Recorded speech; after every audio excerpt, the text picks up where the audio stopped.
Good morning student, test quiz में आपका स्वागत है। आज का लेक्चर है कक्षा 12वीं के लिए निर्देशांक ज्यामिति का त्रिविमीय निर्देशांक ज्यामिति का पहला भाग। आपने त्रिविमीय निर्देशांक ज्यामिति का परिचय इंट्रोडक्शन 11वीं में आपने देखा था, विभिन्न अष्टांश का दूरी सूत्र, खंड सूत्र, और हमने सदिश चैप्टर में ये भी बताया कि यदि कोई सदिश को एकांक सदिश में हम बदलते हैं, एकांक सदिश के रूप में लिखा जाता है, तो आई जे के साथ जो गुणांक रहता है वो उसकी दिक्कोज्याएं होती हैं। और दिक्कोज्याएं के बारे में भी बताए थे कि यदि कोई रेखा एक्स वाई जेड एक्सिस की धनात्मक दिशा से यदि अल्फा बीटा व गामा कोण बनाता है, तब कॉस अल्फा कॉस बीटा व कॉस गामा को उसकी दिक्कोज्याएं कहते हैं। दिक्कोज्याएं किसी रेखा की एक विशेष प्रॉपर्टी होती है। इसका वर्गों का योग, यदि एलिमेंट किसी रेखा की दिक्कोज्या है तो L square plus M square plus N square equal to 1 होता है। ये आपने सदिश चैप्टर में देखा है। अपने पास एक क्वेश्चन दिख रहा है 7वें नंबर का कि 1 1 1 किसी की दिक्कोज्या या दिक् अनुपात नहीं हो सकता। इसका रीजन ये है कि 1 square plus 1 square plus 1 square equal to √3 होता है, 1 नहीं हो रहा है, इसीलिए दिक् अनुपात या दिक्कोज्या नहीं हो सकता। ये सदिश चैप्टर में हमने सदिश वाले लेक्चर में दिया था।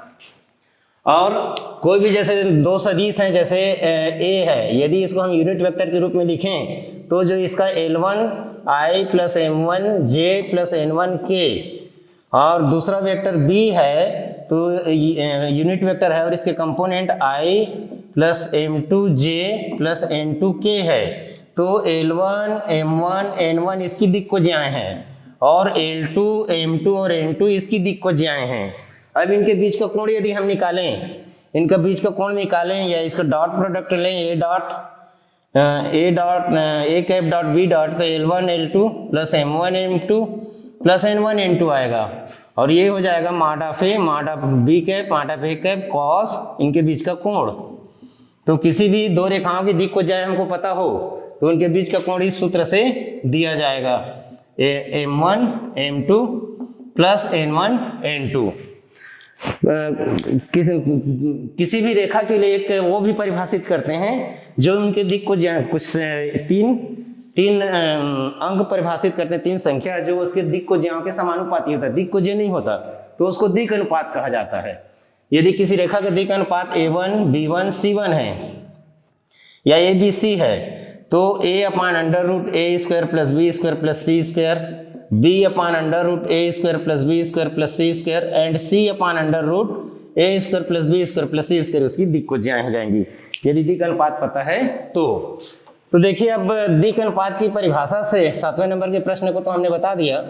दिक् अनुपात की परिभाषा से एक्स वाई जेड से 90 135 और 45 का कोण बनाता है तो एल इक्वल टू हो जाएगा cos 90 equal to 0, m equal to उसकी दिक् हो जाएगा, दूसरा नाम भाग हो जाएगा -1 अपान √2 cos 135 और n इक्वल टू हो जाएगा पहला का cos 45 मीन्स 1 अपान √2। इनके वर्गों का योग करोगे और वर्गमूल लगाओगे तो 1 आएगा ये निश्चित रूप से। दिक् अनुपात दिया है तो दिक्कोज्या निकालना, कुछ देर पहले हमने सूत्र लिखा है तो सबसे पहले इसको वो निकाल लेते हैं। a इक्वल टू ऋण 18, b equal to 12, c equal to ऋण 4, तो under root a square plus b square plus c square equal to under root ऋण 18 का स्क्वायर धन 12 का स्क्वायर धन ऋण 4 का स्क्वायर 324 144 16। तो 324 और 44 है, 16 को इसमें मिला देते हैं, 324 धन 160 तो 484 का वर्गमूल 22 होता है। तो इसके हो जाएंगे ऋण 18/22, 12/22 एंड ऋण 4/22 इसकी दिक्कोज्याएं हो जाएंगी, मीन्स ऋण 9/11, 6/11 एंड ऋण 2/11। इस प्रकार इसकी दिक्कोज्याएं होंगी। प्रश्न क्रमांक 2, एक्स वाई जेड का दिक्कोज्या निकालना, एक्स वाई जेड का दिक्कोज्या निकालना तीसरा प्रश्न है।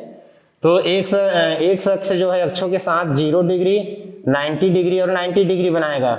एक्स अक्ष वाई से 90 जेड से 90 अपने से 0, तो cos 0 1 और ये 0 0, ये एक्स अक्ष हो गया। वाई अक्ष क्या हो जाएगा 90 0 90, वाई अक्ष एक्स अक्ष से 90 अपने से 0 और जेड से 90, तो cos की वैल्यू निकालेंगे तो 0 1 0। इसी प्रकार जेड अक्ष का 0 0 1 हो जाएगा। दिक्कोज्याएं पांचवा प्रश्न ए 153 एंड -5 -1 को मिलाने वाली रेखा का दिक् अनुपात। देखिए आगे प्रश्नावली में बहुत सारे ऐसे क्वेश्चन हैं कि निर्देशांक दिया गया है 2-3 बिंदु का और उनके बीच का कोण निकालने को बोला है, तो पहले उसको दिक् अनुपात में बदलना है, जैसे इसमें हम बदल रहे हैं। दिक् अनुपात निकालने के लिए क्या करेंगे, इसमें से इसके निर्देशांक से इसके निर्देशांक को माइनस कर देंगे। तो ये हो जाएगा, इसमें से उसको माइनस कर देते हैं। 1 - -5, 5 - -1 एंड 3 - -3, तो 6 6 6 इसके दिक् अनुपात हो जाएंगे। प्रश्न क्रमांक 5 में जो क्वेश्चन है। 7 को हमने बता दिया है। 8वां, एक रेखा एक सम y अक्ष के धनात्मक दिशा से 45 अंश और मैंने अल्फा = 45 दिया हुआ है, बीटा = 60 दिया हुआ है। गामा निकालना है, गामा हमको निकालना है जेड एक्सिस से बनाया गया कोण। तो cos अल्फा = यानी L बराबर cos 45 बराबर 1/√2, एम है cos 60 तो 1/2, तो L² + m² + n² = 1, L² means 1/2, m² means 1/4 plus n² = 1, n² = 1 - 1/2 - 1/4, तो ये 4 हो गया। 4 - 2 - 1, तो 4 - 2 - 1, तो ये 1/4 हो गया। n = ±1/2, तो या तो 60 डिग्री या तो 120 डिग्री आएगा। cos 60 1/2, cos 120 -1/2।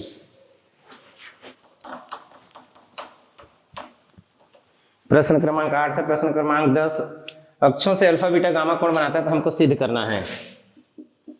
देखिए अक्षों से अल्फा बीटा गामा कोण बनाएगा तो cos L² + m² means cos² beta plus cos² gamma = 1 हो जाएगा। ये हो जाएगा 1 - sin² अल्फा, 1 - sin² बीटा, और इसको cos² गामा ही रहने दीजिए जैसा सिद्ध करना है। अब एक 1 से एक 1 कट जाएगा और ये तीनों को हम उधर ले जाते हैं, ये 1 को रहने देते हैं, तो ये हो जाएगा sin² alpha plus sin² beta minus cos² gamma = ये 1 आ जाएगा। प्रश्न क्रमांक 11 देखते हैं। दिक् अनुपात दिया है तो उनके बीच का अधिक कोण निकालना है। ये 3 - 6 2 एंड 1 - 2 - 2, तो हम सबसे पहले क्या करते हैं, इनका दिक् अनुपात निकाल लेते हैं। इसके लिए 3² + -6² प्लस 2 का स्क्वायर = 9 + 36 + 4 = 49, यानी 7 आ जाएगा। तो एक रेखा का दिक् अनुपात हो गया 3/7 - 6/7 2/7। दूसरी रेखा के लिए देखते हैं 1² + -2 का स्क्वायर प्लस -2 का स्क्वायर, तो 4 4 8 + 1 यानी 3। तो दूसरी रेखा का दिक् अनुपात है 1/3 -2/3 एंड -2/3।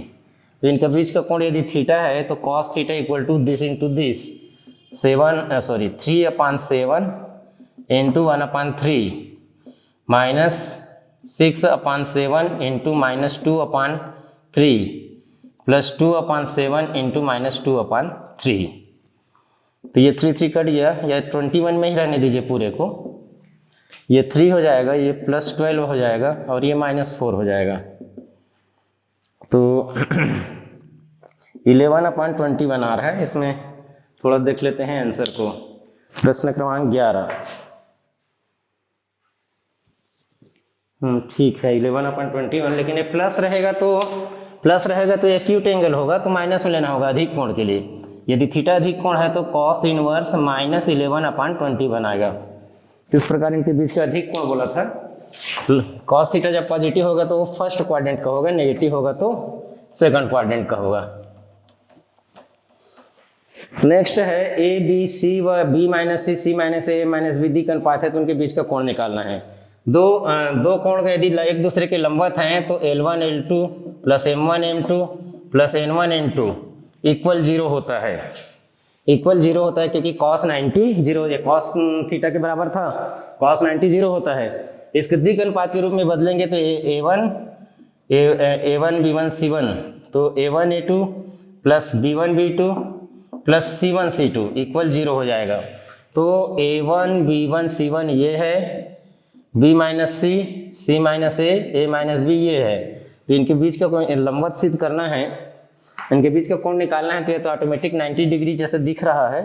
इनका ये ले लेते हैं a b minus c, b c minus a plus c a minus b, तो ये हो जाएगा a b minus a c plus b c minus a b plus a c minus b c, तो ये 0 हो गया, इसीलिए इनके बीच का कोण 90 डिग्री है। Cos theta 0 theta equal to 90 degree, ऐसे ये प्रूफ हो जाएगा। समरेख दिया है, समरेख दिया है, 3 बिंदु यदि समरेख हैं, 3 बिंदु यदि समरेख हैं तो क्या होगा कि 8 माइनस 7 ए, ये ए है, ये बी है, ये 5 to 4 है एंड 6 माइनस 1 2 है, ये सी है। यदि ये समरेख है तो हम ए बी का दिक् अनुपात लेंगे, फिर बी सी का दिक् अनुपात लेंगे, तो ये अनुपात क्या हो जाएंगे, समानुपाती हो जाएंगे। समरेख है तो उसके द्वारा एक, यदि 3 बिंदु समरेख है तो उनके दो पेयर का हम लेंगे तो वो क्या हो जाएंगे, एक ही रेखा को प्रदर्शित करेगा, तो उनके जो दिक् अनुपात है वो समानुपाती हो जाएंगे। दिक् को जो निकालेंगे तो बराबर हो जाएगा। तो ए बी का दिक् अनुपात, ए बी का दिक् अनुपात निकालते हैं तो 8 माइनस 5 माइनस 7 माइनस 2 ए माइनस 4 मीन्स 3 माइनस 9 ए माइनस 4। फिर बी सी का दिक् अनुपात, बी सी का दिक् अनुपात निकालते हैं तो 5 माइनस 6 2 माइनस माइनस 1 4 माइनस 2, तो माइनस 1 3 2। तो ये दो समरेख है, समरेख है तो ये समानुपाती होंगी, 3 अपान माइनस 1 माइनस 9 अपान 3, ये दोनों संतुष्ट हो रहे हैं, दोनों बराबर है। तीसरा भी बराबर होगा निश्चित रूप से, ए माइनस 4 अपान 2, तो ये इसको इधर ट्रांसफर कर देते हैं 6 माइनस 1 से इसको, तो माइनस ए प्लस 4, तो A equal to 4 minus 6, A equal to minus 2 आ जाएगा, ए इक्वल टू माइनस 2। अब हमारे पास एक क्वेश्चन इधर छोड़ दिए थे 13वां, हमको एक रेखा दी गई है, रेखा का जो दिक् अनुपात है वो इन समीकरणों को संतुष्ट करता है, तो उनके बीच का कोण निकालना है, उनके बीच का कोण निकालना है। तो हमको क्या करना है, एलिमेंट में दो समीकरण लाना है, 2 रेखाओं का दिक् अनुपात है तो, और उस एलिमेंट का मान को निकाल करके cos थीटा बराबर L1 M1 plus L1 L2 plus M1 M2 plus N1 N2 के द्वारा निकालना पड़ेगा। तो देखिए यहाँ पर क्या करेंगे, ये 2 समीकरण है तो यहाँ से n का मान निकाल के यहाँ रख देते हैं। जैसे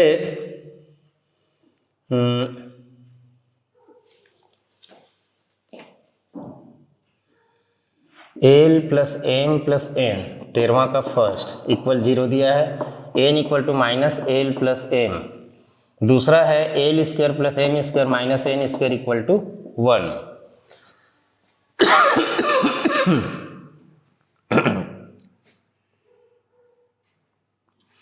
तो यहाँ पर अच्छा 0 दिया है, सॉरी, तो n का मान रख देते हैं, l square plus M square minus L plus m का स्क्वायर हो जाएगा, ये माइनस का स्क्वायर करेंगे तो प्लस हो जाएगा, equal to 0। L square plus M square minus l square minus m square minus 2 l m equal 0 means 2 l m equal 0 means एक बार एल इक्वल 0 एक बार एम इक्वल 0 हो जाएगा। अब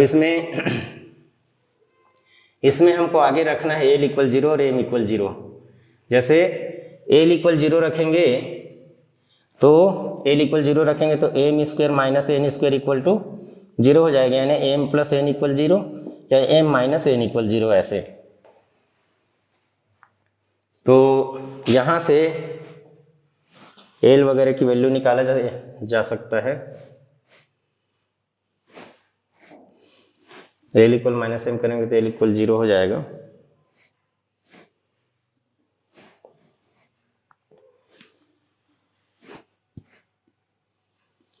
वैसे इनके द्वारा निकाल सकते हैं किसी भी तरीके से, l plus M plus n equal 0। तो यहाँ पर हम यहाँ से m equal to minus n रख देंगे तो एल इक्वल 0 हो जाएगा, और एन इक्वल टू यदि हम 1 रखते हैं तो एम इक्वल टू माइनस 1 आएगा। तो एक दिक् अनुपात दिक् अनुपात 0 1 माइनस 1 रखा जा सकता है। और दूसरी बार एम इक्वल टू एन रखेंगे तो L plus 2m equal to 0, तो एल इक्वल टू -2m, तो m इक्वल टू 1 रखेंगे तो l इक्वल टू -2 आ जाएगा, और m equal to 1, l equal to -2, तो n इक्वल टू फिर से 1 आ जाएगा, फिर से ये 1 आ जाएगा, l इक्वल टू -2। अच्छा, ऐसे में थोड़ा मिस्टेक होगा, हम क्या करते हैं वज्र गुणन विधि लगा लेते हैं। हमारे पास एक इक्वेशन है l plus m plus n equal 0, दूसरा इक्वेशन इसको ले लेते हैं m प्लस n इक्वल यानी 0, l plus m plus n equal 0, तो l के अपान में लिखेंगे तो 1 इंटू 1 माइनस 1 इंटू 1, या माइनस को ले लो तो ये -1 हो जाएगा। m के अपान में लिखेंगे 0 0 -1, तो ये 1 हो गया, और n के अपान में लिखेंगे ये उल्टा चलता है तो 1 माइनस 0, तो ये 1 हो गया, तो -2 1 1, -2 1 1 करके ये आएगा प्रश्न क्रमांक 13।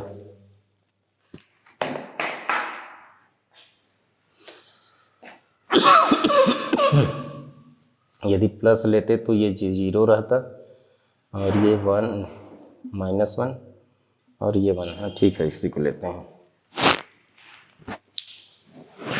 देखिए इस प्रकार इन दोनों को वज्र गुणन विधि से हल करते हैं तो l के अपान में 1 - 1, m के अपान में 0 - 1 और n के अपान में 1 - 0, तो एक द्विघानुपात हो गया 0 -1 1। द्वितीय हम ले लेते हैं, द्वितीय द्विघानुपात l plus m plus n and m minus n, 0 l m minus n equal 0, तो l के अपान में आ जाएगा 1 -1 m के अपान में आ जाएगा 1 0 -1, n के अपान में आ जाएगा 1, तो ये -2 1 1 ऐसे हो गया, तो ऐसे में तो ये 90 आ जाएगा, उनके बीच का कोण।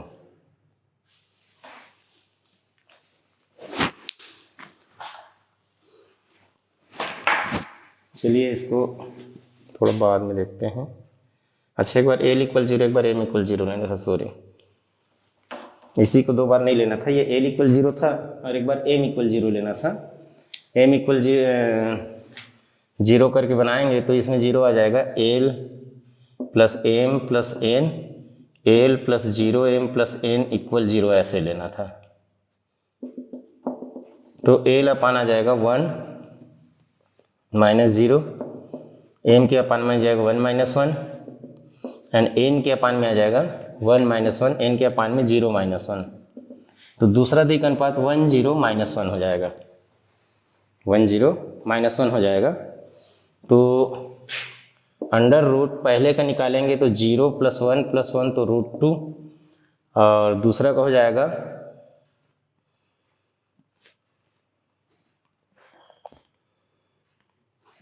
1 + 0 + 1 तो √2, तो cos theta equal to a1 a2 means 0 plus b1 b2 means 0, c1 c2 means -1 upon √2 into √2, तो -1 अपान √2, मॉड लेंगे तो 1/2 आएगा, तो थीटा इक्वल टू π/3 यानी 60 डिग्री आ जाएगा। ये यहाँ पर एक बार l एक बार m 0 करके बनाना था, 2 बार उसी को यूज कर रहे थे गुणनखंड को।